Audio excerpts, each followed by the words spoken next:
महान उद्योगपति रतन टाटा का 86 वर्ष की आयु में निधन हो गया है। उन्होंने बुधवार रात मुंबई के ब्रीच केडी अस्पताल में अंतिम सांस ली। रतन टाटा का पार्थिव शरीर अस्पताल से उनके घर लाया गया और अब रतन टाटा के अंतिम दर्शन के लिए मुंबई के एनसीपीए में पार्थिव शरीर रखा गया है। दिग्गज उद्योगपति रतन टाटा के निधन पर पूरे देश की हस्तियों ने शोक जाहिर किया है। देश विदेश में रहने वाले भारतीयों ने भी उनके निधन पर दुख जाहिर किया है। वहीं आपको बताते चलें कि उत्तराखंड के मुख्यमंत्री पुष्कर सिंह धामी ने दिग्गज उद्योगपति रतन टाटा के निधन पर कहा कि भारत रत्न टाटा जी का निधन बहुत दुखद है। उन्होंने यहाँ टाटा के कई संस्थान खोले थे जो सेवा के क्षेत्र में भी काम कर रहे हैं। वे एक असाधारण व्यक्ति थे।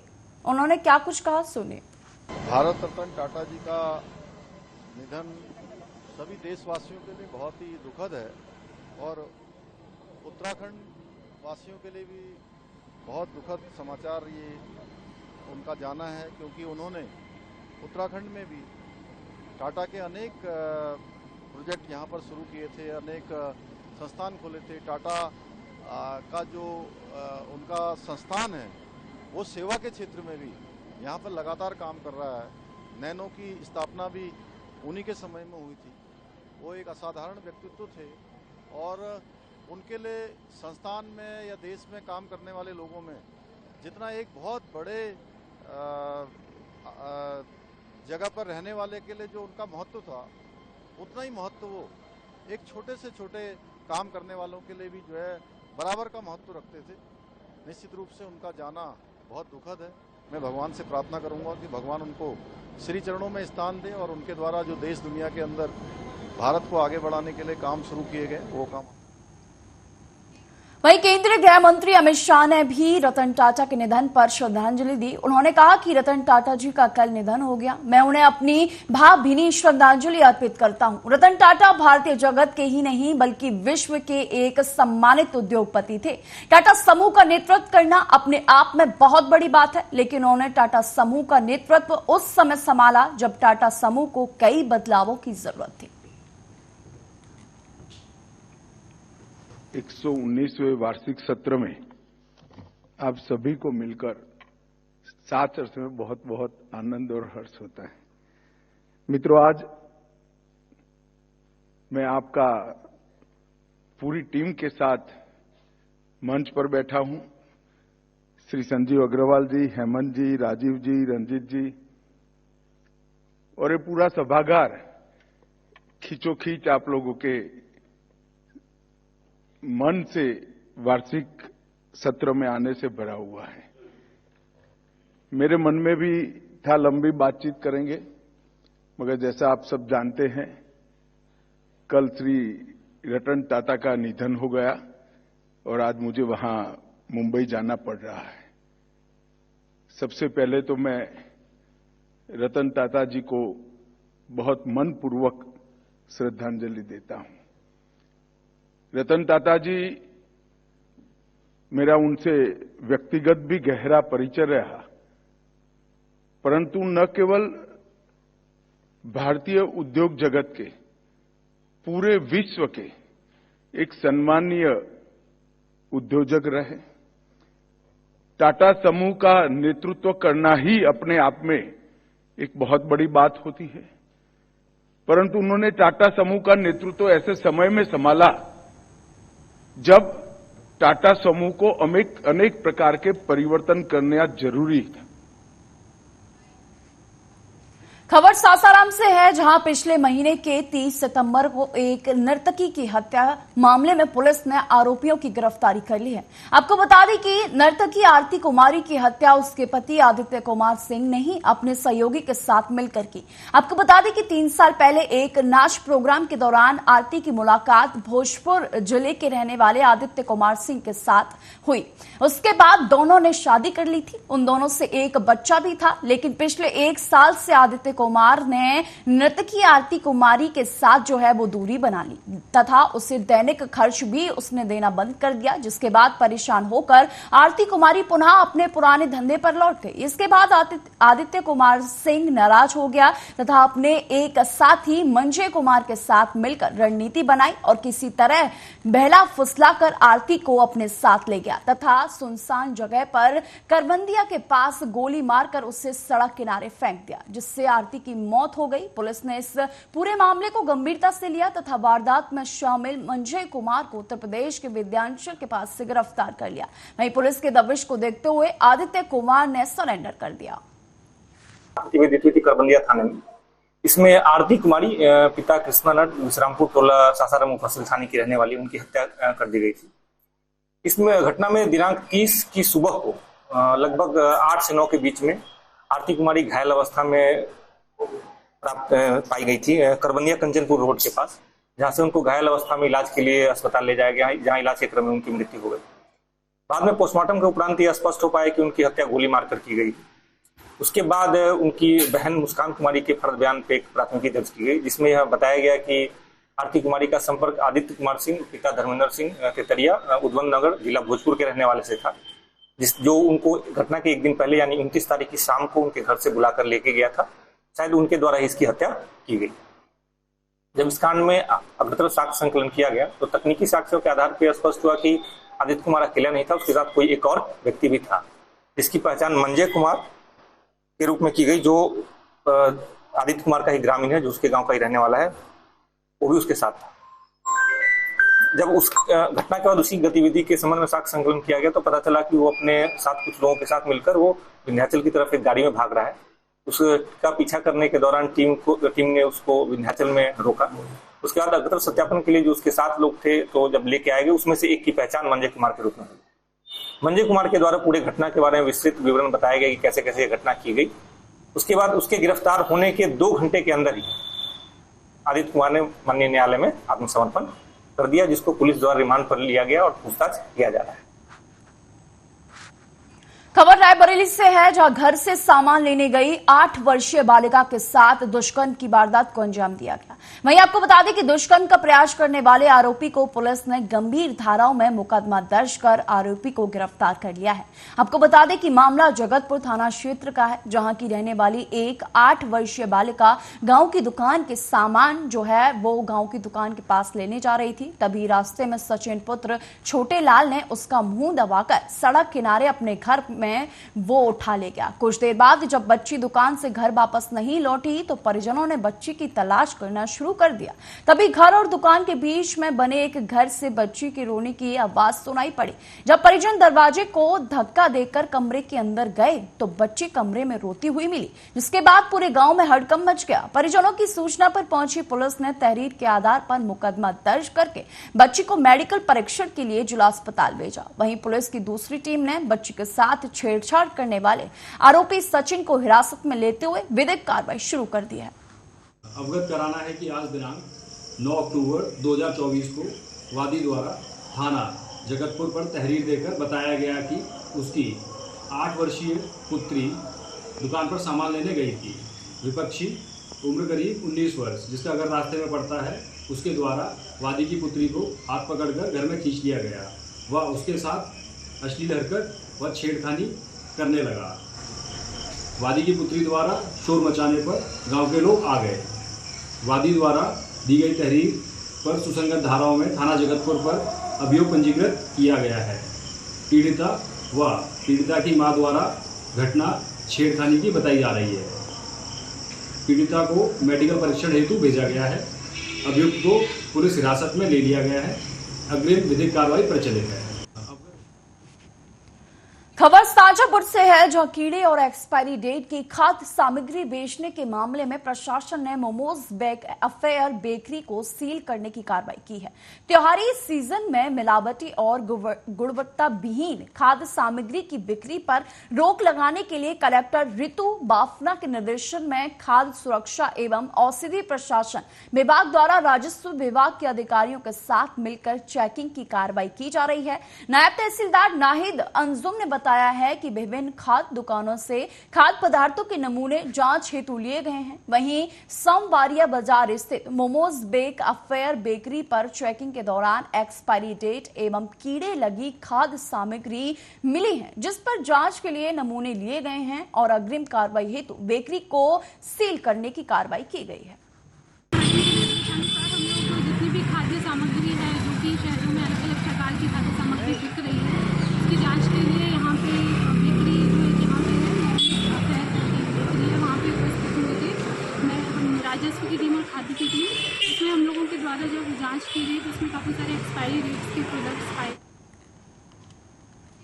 वहीं कलेक्टर छतरपुर पार्थ जायसवाल ने विकास कार्यों को गति देने एवं समय सीमा में पूरा कराने के लिए राजनगर क्षेत्र के विभिन्न निर्माणाधीन नल जल से जुड़े कार्यों का निरीक्षण किया।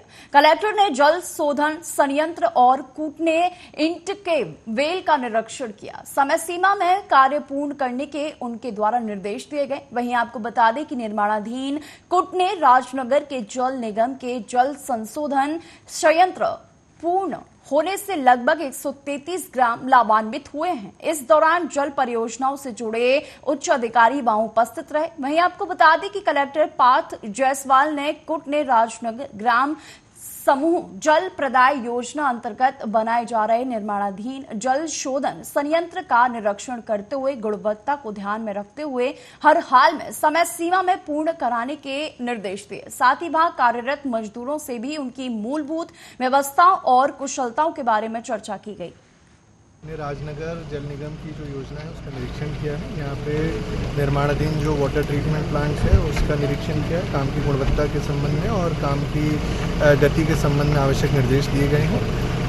मजदूरों के वेलफेयर को भी चेक किया गया। साथ ही साथ जो लैब जो हमारी ऑपरेट करती है जल निगम की, उसमें काम की गुणवत्ता सुनिश्चित करने के लिए बाकायदा लैब टेस्टिंग होती रहे, उसके संबंध में आवश्यक है। सर, इससे कितने लोगों को लाभ मिलेगा? इससे कुल विकासखंड राजनगर के लगभग 133 ग्राम है जहां पे पानी जाएगा और सभी जगह पे घर घर जल उपलब्ध कराने की योजना है। सर, यह कार्य कब तक? कार्य को इनकी टाइमलाइन है मार्च 2025 तक इस कार्य को पूर्ण करके योजना को लोकार्पण किया जाएगा।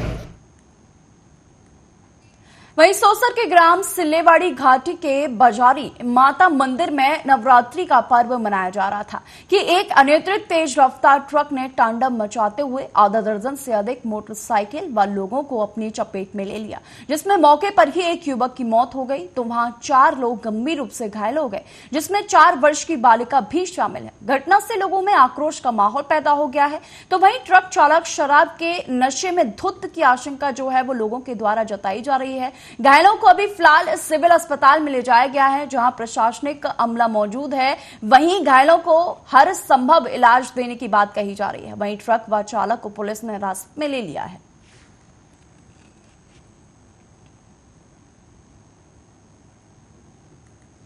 वहीं रायबरेली में खेत गई बुजुर्ग महिला पर अज्ञात जानवर ने हमला बोल दिया। महिला के शोर मचाने पर जानवर खेतों में गुम हो गया। हमले के दौरान पैर में काटने से बुजुर्ग महिला गंभीर रूप से घायल हुई है। महिला को इलाज के लिए अस्पताल में भर्ती करा दिया गया था। महिला जानवर को पहचान नहीं सकी और भेड़िया जैसा होने की बात महिला के द्वारा कही जा रही है। उधर जानकारी मिलने पर एसडीएम सिद्धार्थ चौधरी ने पुलिस और वन विभाग को इसकी सूचना दे दी गई। वन विभाग की टीम इलाके में कॉम्बिंग कर रही है। मामला ऊंचाहार थाना इलाके के नौबत लालपुरवा का है, जहां महिला पर अज्ञात जानवर ने हमला बोल दिया जब वह धान के खेतों को चर रही नील गाय को भगाने गई थी। वहीं महिला जो नील गाय को भगाने के लिए गई थी, वहीं अज्ञात जो है जानवर पहुंचा, जिसने महिला पर जानलेवा हमला कर दिया। आपका सुमिया रामा कहाँ की रहने वाली है? नौबत लाल के पूरा हुआ। अच्छा, क्या हुआ था आज? का कहा जी गई नहीं खेते हैं, वही लील गाय हाँ गई ढीला मारा तो वह धाने में घुसा रहा नहीं। क्या था वो? तो वही उलड़ के कहा थे हमको गिरा दे, तो यही गोड़ पकड़ी, पहले यह ठोकर मारत रहा न, मार के तो फिर यह गोड़ पकड़ ली, जब चाहे जैसा हाईता होगा वो फिर छोड़ के चला गया। अच्छा, क्या था वो? गोड़ काटी थी। क्या मतलब चितकबरा रहा ने कहा। कौन सा जानवर था मालूम है? अब हम नाम तो जाने तो नहीं ना। क्या बता रहे लोग? लोग कहा थे भेड़िया आया। अच्छा, भेड़िया था। हाँ, अस्पतालों गई तो कहा यही जानवर काटा था। भेड़िया ने? हाँ, कहा थी ये छूट भेड़िया। भेड़िया ने काटा है? हाँ। दोपहर में गई थी खेत? हाँ, 12 बजे। वहीं मुजफ्फरपुर में एक हैरान कर देने वाला मामला सामने आया है, जहां एक मजदूर को 2 दिन का मजदूरी मांगने पर दबंगों ने दलित की पिटाई कर दी। इस दौरान मुंह पर थूक दिया और जमीन पर पटक पटक कर शरीर पर पेशाब भी कर दिया। मामला बोचा थाना क्षेत्र के चौपार मदन गांव का मामला है, जहां मजदूरी मांगने पर दबंग मुर्गी फार्म संचालक ने मजदूर के साथ पिटाई कर दी। इसके बाद अमानवीय व्यवहार किया गया। दबंगों ने धमकी दी कि पुलिस में अगर शिकायत की तो तुमको जान से मार देंगे। पीड़ित को सीएससी में इलाज के लिए भर्ती कराया गया। पीड़ित ने बताया है कि आरोपी दबंग है। हाल ही में पोल्ट्री फार्म खोला गया है। इस पोल्ट्री फार्म में कई दिनों मैंने काम किया, लेकिन दबंग पोल्ट्री फार्म संचालक ने 2 दिन की मजदूरी मेरी रोक ली। जब उसने अपनी मजदूरी मांगने के लिए उसने कहा, उसका विरोध किया तो वह आग बबूला हो गया और उसके साथ जो है पीड़ित की पिटाई कर दी और उसके बाद जो है अभद्र तरीके से बेटे और संचालक ने बुरी तरीके से उसके साथ दुर्व्यवहार किया। ये घटना है 4/10/24 की घटना है, लेकिन ये थोड़ा देरी से ये सूचना मिली है थाने को, तो FIR दर्ज किया गया है। 8/10/24 को दर्ज किया गया है। ये भरत चौपार गांव की घटना है और दिहाड़ी मजदूर रिंकू माझी इसमें दिहाड़ी मजदूर जो कि रमेश पटेल मुर्गी फार्म खोले हुए हैं गांव में, उन्हीं के यहाँ ये कि दिहाड़ी मजदूरी किए थे, 2-4 दिन किए थे। और जो भी मजदूरी करेगा तो वो तो अपना मजदूरी मांगेगा। तो घटना करीब 6:30 बजे शाम की घटना है कि वो उनके साथ मारपीट किए मुर्गी फार्म के आसपास जहां बैठे हुए थे। जैसा कि FIR के अनुसार हम बता रहे हैं कि मुर्गी फार्म के पास रमेश पटेल बैठे हुए थे, वहां बगल से जा रहा था। उसका वीडियो भी है जिसमें कि मारपीट दिख रहा है कि वो मारपीट कर रहे हैं और इन्होंने जाति सूचक शब्दों का प्रयोग करते हुए गाली गलौज भी किया है। तो बाकी हम लोग अनुसंधान कर रहे हैं। अनुसंधान के अनुसार जो कुछ भी सामने आएगा वो हम लोग आगे अग्रतर कार्रवाई करेंगे। गिरफ्तारी हुई है? नहीं, गिरफ्तारी नहीं हुई है। छापेमारी लगातार हुई है, क्योंकि ये बिल्कुल ही दलित के प्रति किसी भी दलित व्यक्ति को जाति सूचक शब्दों से गाली गलौज करना बिल्कुल। इसके अलावा जो ये जानकारी मिल रही है कि उसके चेहरे पर थूका गया और पेशाब किया गया, इसकी अभी इस अनुसंधान के बाद ही कुछ कहा जा सकता है।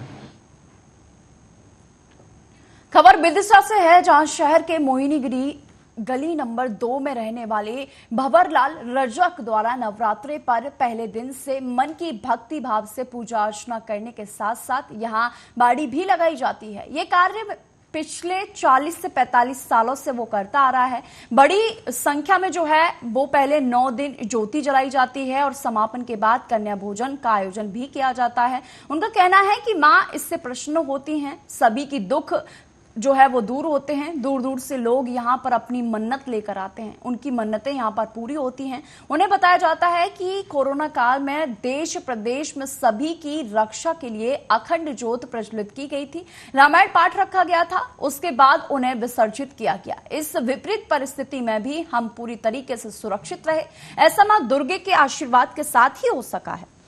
मेरा परिचय भंवरलाल रजक, मोहनगिरी गली नंबर 1 में रहता हूँ। ये जो आपने बाड़ी लगाई है, क्या है इसका पूरा विस्तार से बताएं। बाड़ी ऐसा है कि माता रानी का नाम है और माता रानी सबकी रक्षा करती हैं, देश विदेश, अपने गांव की, अपने परिवार की, अपने घर की, सबकी रक्षा करने वाली माता रानी है। इसलिए उनकी बाड़ी लगा के जोत जलाते हैं। क्या नियम है, कैसे क्या लगाते हैं, आप पूरा बताएं थोड़ा। कब से शुरुआत होती है और कब कैसे विसर्जन होता है? इसको परमा के दिन स्थापना करते हैं और 9वीं के दिन विसर्जन करते हैं। बीच में पंचमी के दिन छोटी आरती करते हैं, अष्टमी के दिन बड़ी आरती करते हैं। माता जी का कोई पूरा विधि विधान नहीं कर सको, ना कोई कर पाएगा। जो कोई इसे जित्तो बन रहा है वो करो, वो माता रानी सबकी मनोकामना पूरी करती हैं। यहाँ पर भक्त भी आते होंगे? यहाँ पर जो भी भक्त आता है अपने मन में कुछ भी कह जाता है, उनकी मनोकामना पूरी हो जाती है, तो वो जो पुण्य प्रसाद बनता है वो चढ़ा जाते हैं। कितने वर्षों से लगाई जा रही है? ये कम से कम नहीं तो 40-45 साल हो गए लगात। और अब कोरोना के टाइम पे अखंड ज्योत 2 साल की जलाई थी, तो माता रानी ने बाह में भी रक्षा करी। 2 साल तक अखंड ज्योत जली, रामायण पाठ करवा के विसर्जन करो ज्योतों को। माता रानी सबकी रक्षा करती। फिलहाल के बुलेटिन में सिर्फ इतना ही। देश और दुनिया की तमाम खबरों के लिए देखते रहिए आर्या न्यूज।